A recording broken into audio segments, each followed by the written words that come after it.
Þrír ára útskrifaður, einn ekki. Ég heiti Kári, þessi hérna fyrir fram er Haraldur.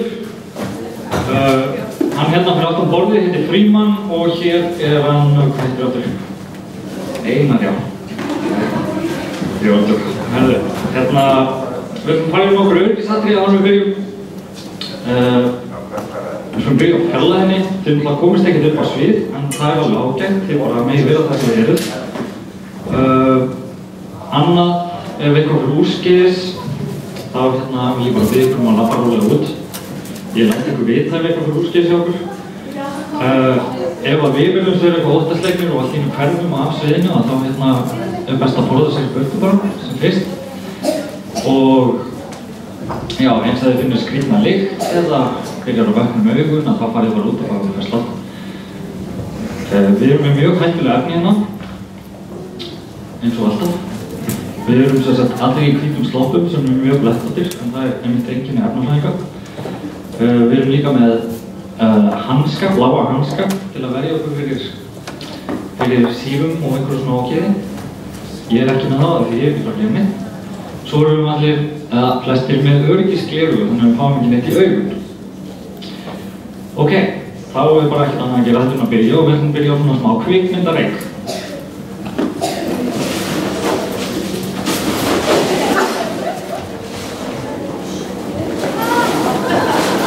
Þetta er alltaf lagi, þetta eru bara vatnsgöngur sem eru að koma hana. Það sem strákarnir eru að setja út í er þurr ís sem er koldíoxíð á föstu formi. Og það er mínus 80 gráður Celsius og þegar þeir setja þetta út í heitt vatn að þá gufar koldíoxíð bara upp. Og ber sem sagt vatnsguna með sér.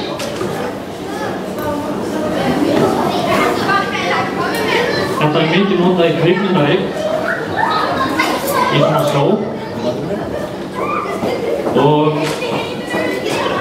já, þessi reikur er alveg notaður við það. Mikið notaður í Eurovision að þið sáu það. Það var svona í einhverju atriðinu, þá læddist alveg svona reikur meðfram sviðinu.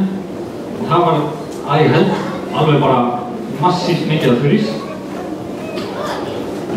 Við ætlum að færa okkur yfir svolítið ögn kaldara, það heitir fljótandi köfnunarefni. Það er mínus 200 gráður Celsius og köfnunarefni er sem sagt 70% af andrúmsloftinu og það er búið að breyta því hérna bara í vökva. Frímann ætlar núna að setja rós ofan í vökvann og sjá hvað gerist þegar hérna við frystum á.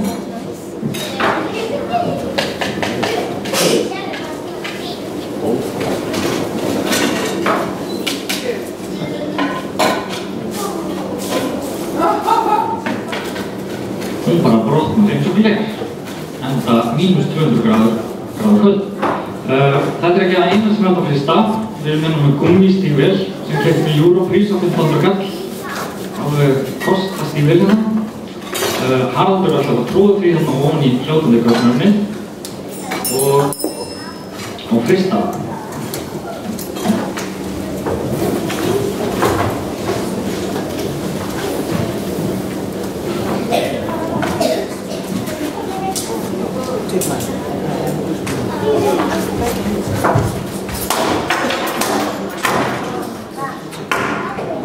Og það brotnar bara einhverjum sem borða.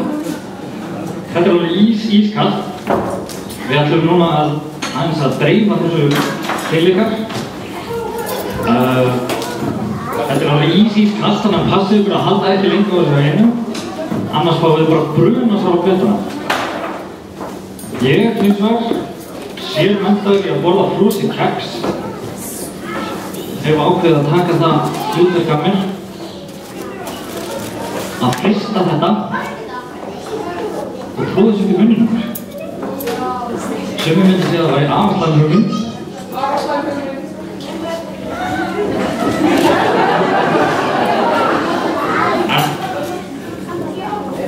En þetta er alveg einfallega skemmtilegt og þetta er mjög bráðmál. Við ríkjum hlutum við ískalda ábrot. Ég verði hérna alveg tyggjandi þetta í kortir í viðbót. Við erum komin hér fyrir næsta atriði. Færa okkur úr kalda í svona stofuhytta. þeir eru búin að setja upp á borðinguna 6 glæra vökva sem eru allir með mismunandi og leifum við sjá fyrstu köllum þetta regnbólurna og í þessu eru sem sagt litvísar sem virka þannig að þetta eru efni sem breyta lögun eftir sífustigi lausnarinnar og við það byrja þess að gleypa ljós við aðra bylgjum og þá sem sagt sjáum við lit í vökvanum.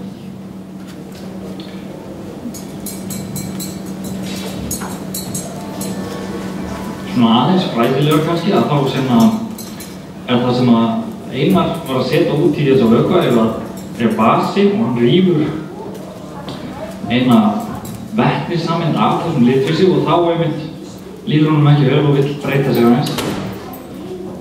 En núna ætlum við að pröfa að sjá hvað gerist ef við söllum öllum þessum glösum saman í einn massa.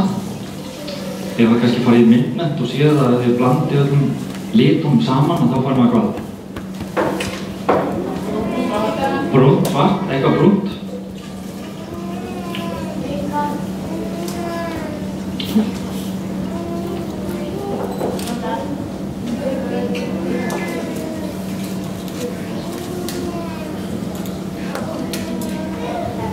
En þetta verður bara best aftur.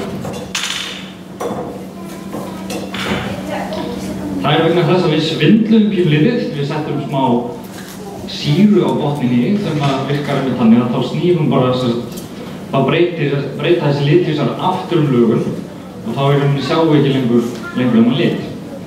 Við ætlum núna að færa okkur út í aðrar litabreytingar. Við köllum þetta efnapendulinn. Nei, byrjið á hinum. Já, einmitt. Nei, þeir eru að rugla sko. Strákar. Nei. Segullinn í lausninni fyrir. Já, en þú þarft segull til þess að hæga fyrst. Já, hætta rífast með hljóð.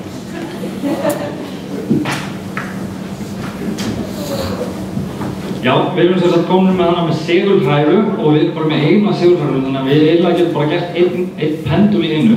Við erum með 2. Við ætlum að byrja þessum. Haraldur er að setja þarna glæran vökva ofan í sem ég man ekki hvað er það er Katrín.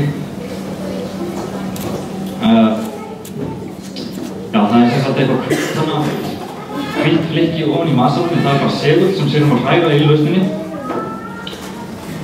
Það var, já, þarna setur hún út í sem sagt þetta heitir cerium ammóníumnítrat sem hann setja hann í.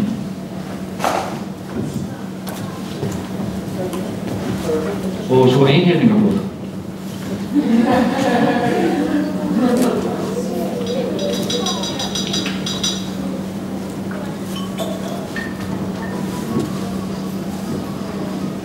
Afsakið. Þekki ekki þetta nú, þannig ég svara ekki.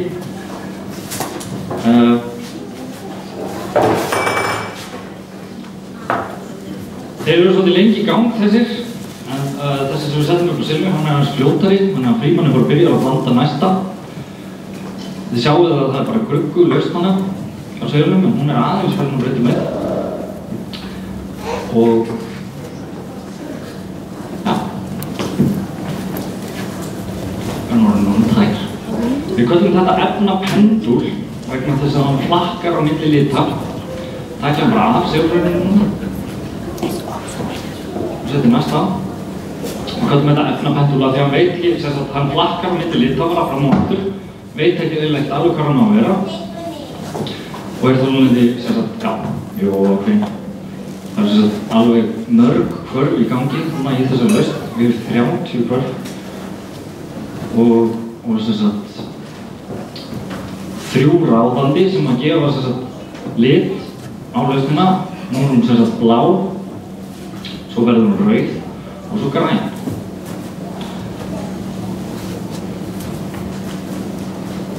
Á stórblöðinu, svarta á segulblöðinu, þá erum við komið með stóra blöður, stóran pendul miklu flottari, mér finnst það. Kenntum við 2 menn sem að heita Briggs og Rauser, sem heitir þessu pendul Briggs Rauser pendul. Það er bara að fylgjast mjög grannt með honum því að það er mjög... Það gefur svolítið mjög skemmtilegt rétt á eftir þegar hann byrjar að dökkna. En hann er svolítið feiminn, tekur hann svolítið langan tíma að kvikna á sig. Þannig að þið vonandi eru bara fullmót.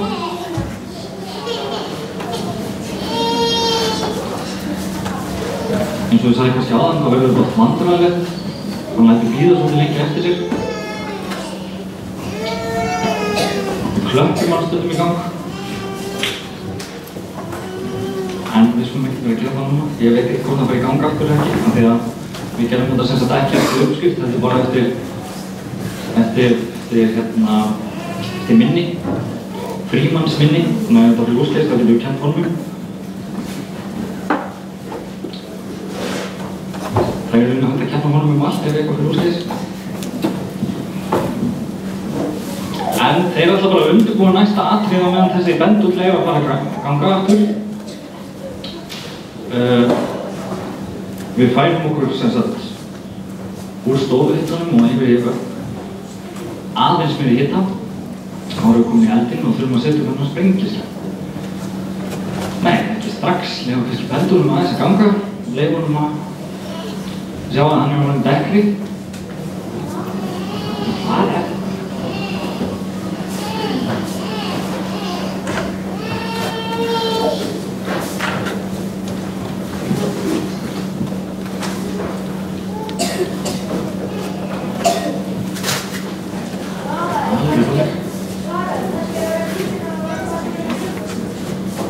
Ekki það. Ég held að það sé ekki svona.